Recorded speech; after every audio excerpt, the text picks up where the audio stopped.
ପିଲାମାନେ ଆଜି ପ୍ରଥମ ଶ୍ରେଣୀ 10 ନମ୍ବର ଗଳ୍ପ କାର୍ଡ ବଳିଆ ବଳିଆ ଗଳ୍ପଟି ପଢିବା। ଶୁଭ ସକାଳ ପିଲାମାନେ। ପିଲାମାନେ ଛବି ଦେଖୁଛ, ଗୋଟେ କୁକୁରର ଛବି ଦେଖୁଛ। ଏଠି ଗୋଟେ ଠେଲା ଗାଡି ଅଛି, ଠେଲା ଗାଡି ନିକଟରେ ଗୋଟେ ଗଛ ଅଛି, ଗୋଟିଏ ଘର ଦେଖୁଛ, ତା ଘର ପଛରେ ଆଉ କେତୋଟି ଘର ଅଛି, ଆଉ ଗୋଟିଏ ଲୋକ ମଧ୍ୟ ଦେଖୁଛ। ବଳିଆ ଦେଖୁଛ ପିଲାମାନେ, ଏଇ କୁକୁରଟି, ଏଇ କୁକୁରଟିର ନାଁ ହଉଛି ବଳିଆ। ବଳିଆ ଖାଇବା ଜିନିଷ ଖୋଜୁଥିଲା, ତାକୁ ଭୋକ ହଉଥିଲା, ସେ ଖାଇବା ଜିନିଷ ଖୋଜୁଥିଲା। ତାକୁ କେଉଁଠାରେ ଖାଇବାକୁ ମିଳିଲା ନାହିଁ। ସେ ଚାରିଆଡେ ବୁଲି ବୁଲି ଖାଇବା ଜିନିଷ ଖୋଜୁଥିଲା। କିଏ ଖୋଜୁଥିଲା? ବଳିଆ। ବଳିଆ କଣ ଖୋଜୁଥିଲା? ବଳିଆ ଖାଇବା ଜିନିଷ ଖୋଜୁଥିଲା। ତାକୁ କେଉଁଠାରେ ବି ଖାଇବା ଜିନିଷ ମିଳିଲା ନାହିଁ। ତାପରେ କଣ ହେଲା ଚାଲ ଜାଣିବା। ବଳିଆ ଗୋଟିଏ ଘର ଆଗରେ ଠିଆ ହେଲା।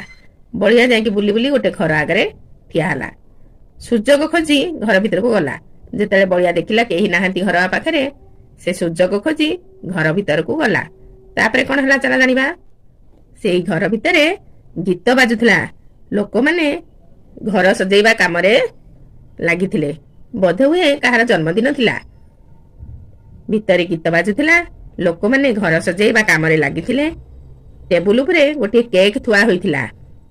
ବଳିଆ କେକ୍ ପାଖକୁ ଗଲା। ତାପରେ କଣ ହେଲା ଚାଲ ଜାଣିବା। ସେ ଦେଖିଲା ସମସ୍ତେ ଘର ସଜଉଛନ୍ତି, ଘର କାମରେ ବ୍ୟସ୍ତ ଅଛନ୍ତି। ବଳିଆ କଣ କଲା, ଟେବୁଲ ଉପରେ ଯୋଉ କେକ୍ ଥୁଆ ହୋଇଥିଲା ସେ କଣ କଲା, ମନ ଭରିକି ଖାଇଲା ଓ ପଦାକୁ ବାହାରିଗଲା। ସମସ୍ତେ ଘର ସଜଉଛନ୍ତି, କେକ୍ ଟେବୁଲ ଉପରେ ଥିଲା। ବଳିଆ ମନ ଭରି କେକ୍ ଖାଇଲା ଆଉ ପଦାକୁ ବାହାରିଗଲା। ପିଲାମାନେ ଏ ଗପଟି କେମିତି ଲାଗିଲା? ଏ ଗପଟି ଶୁଣିବ, ତାପରେ ତୁମ ବାପା ମାଙ୍କୁ କହି ଶୁଣାଇବ। ଏହାର ପର କ୍ଲାସରେ ମୁଁ ତୁମକୁ କେତୋଟି ପ୍ରଶ୍ନ ପଚାରିବି, ତାର ଉତ୍ତର ଦେବ। ଧନ୍ୟବାଦ।